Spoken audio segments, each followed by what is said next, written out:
Good morning, everyone. My name is Jana Lee Romaraog, and I am from BEd 3C. So this is the lesson 7 that I will be discussed, which is the collaborative learning. So first thing first, we need to know what is collaborative learning. Collaborative learning is an approach to education that engages groups to enhance the learning experience through groups or two more learners. The group is tasked to work together to solve problems, complete tasks, and learn new concepts. The approach actively engages the learners to process and synthesize the lesson concepts and information. So this is far from the simple memorization of facts and figures and gives the learners the opportunity to work with others in arriving at a new learning.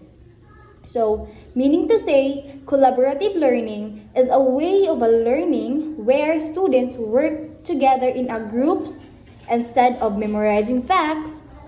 They solve problems and learn from each other. So, nakita nato dira sa slide that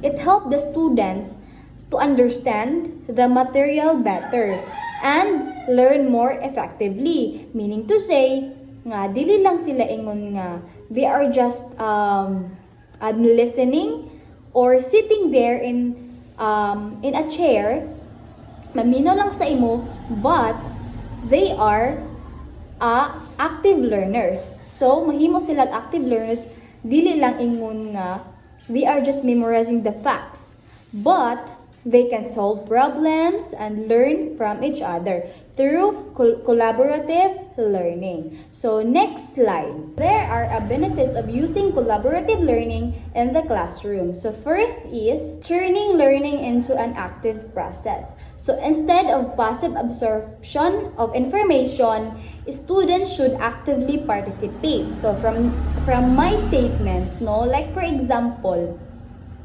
dili lang ingon nga they are just sitting there and sa ilahang mga chairs and just listening sa imuhang gitakel, dili lang dapat nga ingana sila, but you have to conduct activity or you have to kanang ipa-create sila like for example sa food web, no, imo sila ipa-create miniature like for example teratorium. So di ba sa diraan na part, they are collaborating with their groups. So they would research the specific needs of kanang mga organisms nga like ang include ang ana is mga plants, insects or usa pa diraan na mga species nga ilahang research. So by that, so your hands-on approach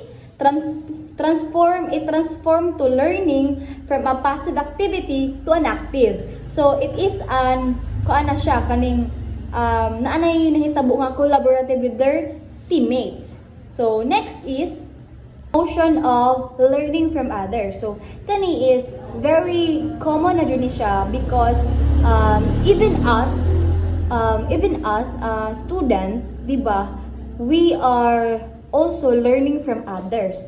So, sa diri pod sa collaborative learning, learning from others, promotion of learning from others, perspectives, understanding different viewpoints enriches learning, learn from others.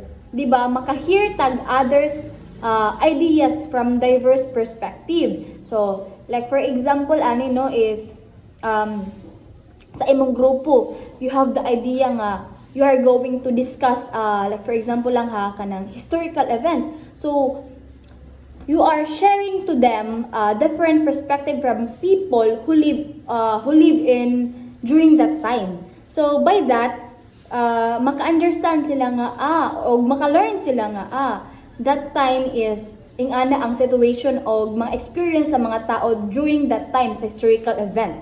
So dira apod by collaborative learning processes sa ilahang groupmates or teammates, they can learn from others sa mga gipang share sa iyang mga teammates. So next is, let us proceed to the next benefit of using collaborative learning in the classroom. So next is taking criticism and advice. So even kaninga statement, so being an student, no, of course dili lang dapat ingon nga ang atong mindset is tama kumintin. No, dapat even as we are going to take a criticism or an advice from others, even your teachers, your parents or other people nga imuhang salamuha. So in taking criticism and advice, so being receptive to feedback is very crucial jud siya. Kay ngano, it is because it can improve. You have an improvement, meaning to say, if someone gives you constructive criticism in your like for example lang ha, kaning sa imong writing, kay gipasulat man nagitag kuan sa mga teacher sa mga activity. So if someone gives you an constructive criticism, you have to be kanang dawato nimo. Don't take it personally, di ba? Kay ngano man, instead nga masuko ka, use that as an opportunity to improve your skills, di ba? Dili lang dapat nga ingon no, tama ko no. Dapat you have to be accept. You have to be an acceptance bitaw sa part nga dili ka mag seryoso sa butang nga no, tama ko. Don't take it personally. Dapat instead of sa mga advice or mga taking criticism na gihatag sa imo, it can improve your skills and also it can enhance your learning processes. So let us next to the benefits of using collaborative learning into the classroom, which is the technical critical thinking. So this one is developing the ability to analyze information objectively is very also essential into your collaborative learning processes. Kaya nga no, so it can develop your kanang mga ability para ang imuhang think, it can critically think sa imuhang self, and you can analyze information. So like for example, no, there is a teacher in front of you that are discussing about a climate change. Like for example lang nga siya. So as a students, of course kita magdaghan jud tay mga ask or mga questions to that specific topic because we are as bisag ako curious ko nga tao because I wanted to know about that specific nga gihatag sa teacher nga topic. So sa in collaborative learning, once nga maghatag ang teacher og specific topic, you are and your teammates are discussing about that climate change specific topic. So of course mag-critical thinking nga what is the mga arguments ani, ang mga various sources ani, ang mga scientific reports ani, mga news articles, what else nga political like chuchu nga commentary. So to foster your critical thinking sa students nga with teammates na asa lima ka teammates sa mga groupmates nimo is ma-apply nimo ang imuhang critical think to also have kanang process nga ma-create sa imuhang utok bitaw nga ay kani nag-improve ko na ako'y nakita na mga looking for evidence, di ba? Next is developing public speaking and activist listening skills. So in this part, daily jud ta communicate with other people, no. So kani ana part is very also a crucial and essential because ma-develop ang atong communication skill, ang atong mga public speaking. So in collaborative learning, it is also an effective communication and it can enhance learning and collaboration sa ato ang mga teammates, also to yourself. Kaya nga naman no, kaya like for example, kanang sa debate sa klase. So our teacher will conduct an activity nga naga-debate ta. So And every groups, syempre magtinubagay gyud kay debate. It is a debate. So by that, to prepare sa imuhang self, the students also must be research their assigned position, or dapat magkuha na sila mag-critical thinking, magamit gyapon ang critical thinking because naadjud na unsa man og walay critical thinking and how you can communicate with other people if wala ka na critically think, of course. So during that debate, you must be prepared, you must be having a preparedness to yourself para ma-improve pud imong public speaking. And also dili lang ingon nga naga-istorya ka in front of your group mates or in other people, but also they are listening to your viewpoint, so to your point of view.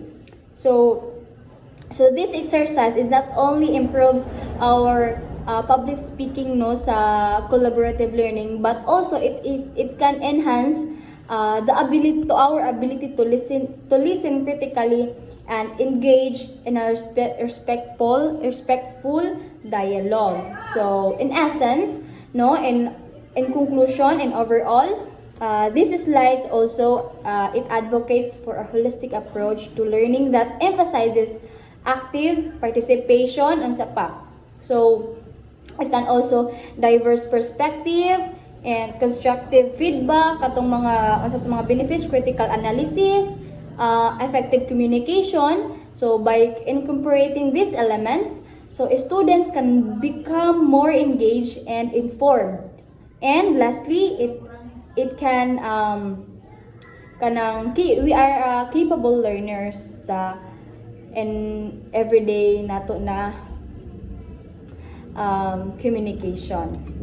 So let us now move to the collaboration learning strategies in classes. Slides is about how teachers can make group work in class go smoothly and help students learn better together. So first is the introduce group work early. So of course, no, as a future educator, we need to tell our students about the group project at the start of the year para pud ingon nga maka-prepare sila.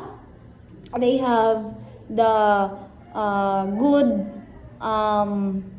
output, the nice output, or the kanang outcome sa ilahang mga activity or project nga gihatag sa tua. And you are going to explain how much of their grade will be based on the group work. So next is set ground rules. So you're going to decide on rules for how everyone should participate and contribute. So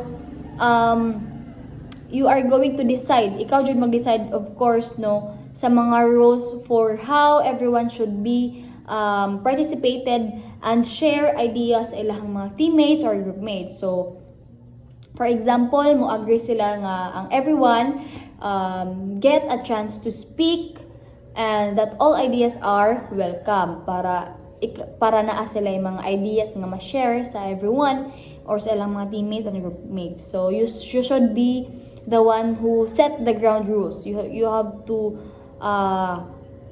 you have to be kanang set the rules. Ikaw ang mag-set. So next is plan each stage. So in this part, no, also the teacher should plan also what to do, of course, so what to do in each part of the students, where asa sila nga na part nga sa group project nila, so asa sila na assigned.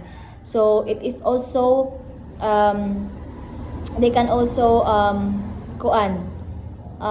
can plan stage also, no, the teacher should also plan to what to do in each part of the group project. Of course, you have to also plan nga asa sila mga assigned na mga projects para ang ilahang mga task nga imong gihatag sa ilaha, they can pass it on the deadline that you have given. So next is explain how groups work. So you're going to show the students how will the group work and how they'll be graded. Of course, no, imo na siya explain ug unsaon para matagaan sila og grade nga maayo. So, you're going to explain how the points will be given for participation, their efforts of course, and finally the product. So, imo na siya explain. So, next is the help learning develop skills. So, also sa mga student, you're going to help the students to learn the skills they need to succeed in group. Of course, ikaw dapat ang maghatag pod og mga skills what they need to apply sa ilang pagbuhat sa ilang projects. So you're going to teach them on how to listen to each other, of course, o unsa ang pag-solve problems together and manage their time. So lastly is the use self and peer assessment. So diri ana part no is kuan lang ka kaning you have to be you have to let the students rate their own work. Of course, use kuan gani no, use self and peer assessment and self assessment. So meaning to say you have to let your student to rate their own work and the work of their group members. So like for example, no, they're going to use a form where students can give feedbacks on how will they and their teammates contributed. So as their self-assessment, peer assessment, dapat na sila kay because as a group mates or as a leader, nga ikaw ang leader sa grupo nimo sa imong teammates, you have to list down who are the student participated on that activity, on that group project that you have given to them. So, to summarize all the topic that I've discussed is about the collaborative learning processes. It is a collaborative learning is an very effective method that can enhance, of course, the learning outcome of the students. You have to be conduct the activity well and of course encourage them to have an interaction with their teammates, group mates, and also magamit nilang collaborative learning and to solve problems, and also they can sense of community among the students. So that would be all my topic for this morning. Thank you for listening.